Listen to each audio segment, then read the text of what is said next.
தேர்தல் கச்சேரிய தொடர்ந்து பார்க்கலாம். தேர்தலுக்கு அப்புறம் அதிமுகங்கிற கட்சியே இருக்காதுன்னு விமர்சனம் பண்ணின தாவேக இணை பொதுச் செயலாளர் சிடிஆர் நிர்மல்குமாருக்கு அதிமுக முன்னாள் அமைச்சர் KT ராஜேந்திர பாலாஜி எப்படி பதிலடி கொடுத்திருக்காருன்னு தெரியுமா? பைத்தியம் புடிச்சு பேசுறவங்களுக்கு எல்லாம் பதில் சொல்ல முடியாது. நிர்மல்குமாருக்கு தாவேகாவுல கொய்யா பழம் கூட கிடைக்காது, அவர் திரும்பவும் அதிமுகவுக்கு வருவார் அப்படின்னு பஞ்ச் டைலாக் எல்லாம் கொடுத்திருக்காரு. பைத்தியம் பிடிச்சி பேசுறவங்களுக்கு எல்லாம் பதில் சொல்ல முடியுமா? என்ன அதிமுக அழிக்க கருணாநிதி அழிக்க பார்த்துட முடியல, விஜய் வந்து அழிச்சிட போறாரு, விஜய் கட்சிக்கு அழிச்சிட போறாங்க. அதே நிர்மல்குமார் வந்து அதிமுக இருந்தாரு, ஐடிவில மாநில இணைச்சல் இருந்தாரு. அது இங்க அங்க போனவொன்னு ஏதாவது கடை கொண்டு போயிருக்காரு, அங்க ஒன்றும் கிடைக்காது, கொய்யாப்பழம் கூட கிடைக்காது. போன திரும்பி வந்து அவங்க பல ஏற்கனவே இருந்த இடத்துல உட்காந்துக்கிறாங்க. நிர்மல்குமார் வந்து எவ்வளவு வேகமா வரப்போறாரு பாருங்க அதிமுக. எனக்கு ஃப்ரெண்டு தான் அவரு, அதெல்லாம் அங்க வாய்ப்பே இல்லை. அங்க இருக்கிற இடத்துல வந்து அவர் பேசுறாரு. அவெல்லாம் பாருங்க எத்தனை இடத்துக்கு டெபாசிட் ஆக முடியாது. இன்ஸ்டாகிராம்லயும் பேஸ்புக்லயும் அரசியல் பண்ணிக்கிட்டு நாங்க தான் தவளை மாதிரி கத்துனா ஒன்னும் ஆகாது. வீணா போறாங்க, வீணா கட்சியில் சீட்டு வாங்க போற வீணா போறான். ஓட்டி அதிமுக திமுக தான். யாருக்கு பைத்தியம் பிடிக்க போகுது அப்படின்னு தேர்தல் முடிவுகள் வந்த பிறகுதான் தெரியும். இப்ப நம்ம சீமான் பக்கம் போவோம்.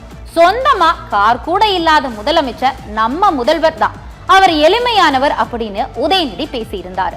நாம் தமிழர் கட்சி சீமான் இத விமர்சனம் பண்ணிருக்காரு. அதாவது அவங்க தாத்தா நாடகங்களுக்கு வசனம்லாம் எழுதுவார், கலைஞர் இல்லாததுனால இப்ப அப்பாவோ மகனோ நடிச்சுக்கிட்டு இருக்காங்க, என்ன செய்யறது, எல்லாரும் பார்த்து ரசிங்கன்னு கிண்டல் பண்ணிருக்காரு. அவங்க நாடக கம்பெனிலிருந்து வந்தவங்க, நாடக ஆசிரியருடைய மகன். இப்ப அவர் இல்ல, தாத்தா இல்ல, அப்பாவை மைனு நாடகம் எழுதி சிறப்பா போட்டுக்கிட்டு இருக்காங்க, நடிக்கிறாங்க. நீங்க பாருங்க, நல்லா தான் இருக்கும், கைதட்டி ரசிங்க. சென்னை சேப்பாக்கம் திருவல்லிக்கேணி தொகுதியில துணை முதலமைச்சர் உதயநிதி ஸ்டாலின் வேட்புமனு தாக்கல் பண்ணாரு. சேப்பாக்கம் திருவல்லிக்கேணி சட்டமன்ற தொகுதியில திமுக சார்பா உதயநிதி ஸ்டாலின் 2வது முறையா களமிறங்குறாரு. இன்னைக்கு உதயநிதி ஸ்டாலின் அவரோட வேட்புமனுவை தாக்கல் செஞ்சிருக்காரு. அப்புறம் அவர் போட்டி போடுற தொகுதியில உதயநிதி ஸ்டாலின் ரோட் ஷோ போயிருக்காரு. பிரச்சார வாகனத்துல நின்னபடியே பொதுமக்கள் கிட்ட வாக்கு கேட்டிருக்காரு. வீதி வீதியா போய் திமுகவோட உதயசூரியன் சின்னத்துல வாக்களிக்கணும்னு கையெடுத்து கும்பிட்டு வாக்கு சேகரிச்சிருக்காரு உதயநிதி.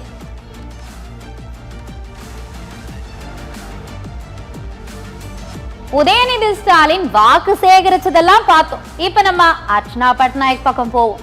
தாவேக தலைவர் விஜயோட தேர்தல் பிரச்சாரத்துக்கு முறையா அனுமதி கொடுக்க மாட்டேங்கிறாங்க அப்படின்னு குற்றச்சாட்டு இருந்துகிட்டு வருது. இதுக்கு ஆளுங்கட்சி தான் காரணம்னு அந்த கட்சிக்காரங்க சொல்லிக்கிட்டே இருக்காங்க. இப்படி மாத்தி மாத்தி கம்ப்ளைண்ட் இருக்கிற இந்த சமயத்துல சரி விடுங்க ஏட்டையா, சண்டை போட்டுக்காதீங்கன்னு அர்ச்சனா பட்நாயக் உள்ள புகுந்திருக்காங்க. தேர்தல் பிரச்சாரத்துக்கு அனுமதி கேட்டு அப்ளை பண்றவங்களுக்கு தமிழ்நாடு தலைமை தேர்தல் அதிகாரி அர்ச்சனா பட்நாயக் சில கண்டிஷன் எல்லாம் போட்டிருக்காங்க. எப்படி அப்ளை பண்ணா அனுமதி கிடைக்கும்னு ஒரு லிஸ்டையே கொடுத்திருக்காங்க. பிரச்சாரத்துக்கு அனுமதி கேட்கிறவங்க சுவிதா அப்படின்ற வெப்சைட்ல மட்டும்தான் விண்ணப்பிக்கணும்னு சொல்லியிருக்காங்க. இந்த அப்ளிகேஷன்கள் தேர்தல் அலுவலர் பரிசீலனை பண்ணி 24 மணி நேரத்துல தீர்வு சொல்லிடுவாங்களாம். பிரச்சாரம் செய்யற தேதி நேரம் இதையெல்லாம் சரியா மென்ஷன் பண்ணணும், இதுதான் ரொம்ப முக்கியம் அப்படின்னு ஸ்ட்ரிக்டா அறிக்கையில சொல்லியிருக்காங்க.